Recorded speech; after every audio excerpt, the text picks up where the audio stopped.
bar for theatrical movies has only gotten higher over the last decade. And, you know, your film has to be a commentary on the human condition. Judy! I said, if we can scare them and make them cry, we're gonna have a real winner. Good, cut. Chaves is a horror nerd. Okay, one more, just like sustained, like, goat sound or something. Oh, we love it. He's very passionate about horror films. He knows his stuff. Making a movie, guys. Making a movie. I love making movies, and I always say that to the crew. I'm like, we're making a movie. We're in this business because we love movies, and like, how lucky are we to be doing this? Great, great. One more just like that. I really feel that these things are real. Don't look at it! Don't look at it! I feel that these things happen, and when you spend time with the families that it happened to, when you talk to them, they're not fabricating it. To them, it is 100% real. Yeah, that's nice, great, creepy stillness. That's good. There are things out there that we're not aware of, that we're not necessarily in touch with.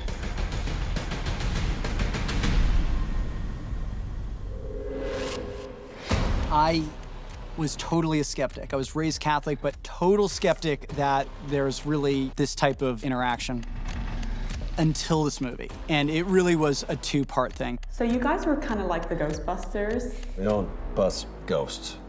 First of all, talking to the Smurls and the conviction of their story. I thought that these type things only happen in movies. I wasn't really a true believer. 100%, I'm a believer after hearing their story. The night of Heather's confirmation, in a matter of a split second, it came crashing down.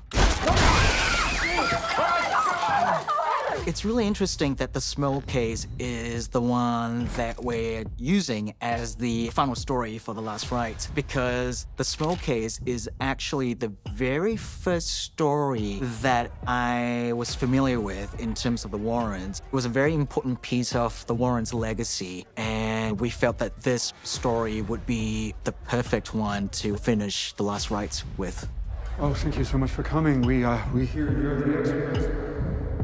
I was in a haunted house when I was in England, a 100% haunted house. Now, it's one of these old English houses that it doesn't even have an address, it has a name.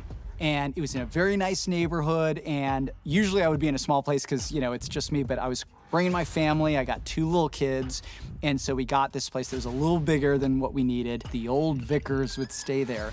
The vicars are basically English priests. When they came into town or when they were working at the church, they would live there. Over the course of staying there, my daughter thought she saw something, and she took a picture on her iPad.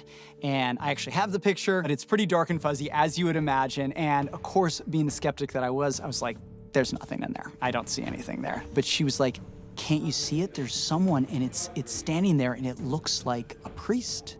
Looks like he has like something white around his neck, like a priest would. I don't know if she was getting spooked because, you know, we had just finished The Nun or kind of going with that, but I was like, sweetie, come on, there's nothing there. But she was convinced about it. One night, I hear voices. Listening, turn off the TV, and they're coming from around the house. And so naturally, I'm thinking, I'm getting robbed. Like, there's someone outside. So I was like turning off all the lights, and I'm like trying to, and it's dark, you know, so like the glass becomes mirrors, and I'm just like trying to see like what's outside. I hear the voices, and they're not coming from outside. They're coming from upstairs.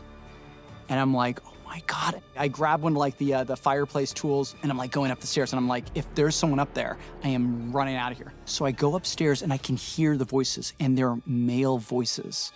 And it's 2 guys like talking to each other. And I am like so scared, but I just keep on going. And I go from one room to the next room, and there is no one there. I go to every single room in the house. And it's like this kind of really interesting built like 3-story house. You know, everything's kind of like at kind of weird Harry Potter English angles. So you're kind of like, you know, going through it. There is no one in the house. And then the voices stop. I do believe in the paranormal. I believe in the occult. I try to treat everything with this with a lot of respect.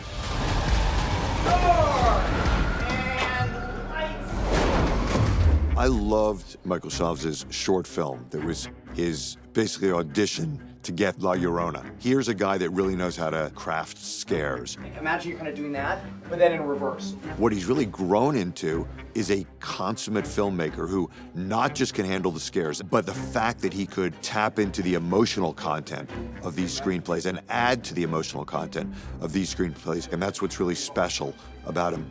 It's exciting to see Chaves kind of grow with each subsequent film that he has made. We feel very lucky to have him on this movie with us and to see him focusing on all the right things. Part of the challenge for us is trying to come up with new things, new scares that we haven't quite seen before. And Chaves really spent a lot of time thinking about that. This is me. I think I'm holding my head because I'm either really excited with watching a performance or I have no idea what I'm doing. I'm probably like, what the hell do I do next? I mean, that might be it. Here she goes, like, what do we have here, you know? Whenever I'm watching a take, I really get into it.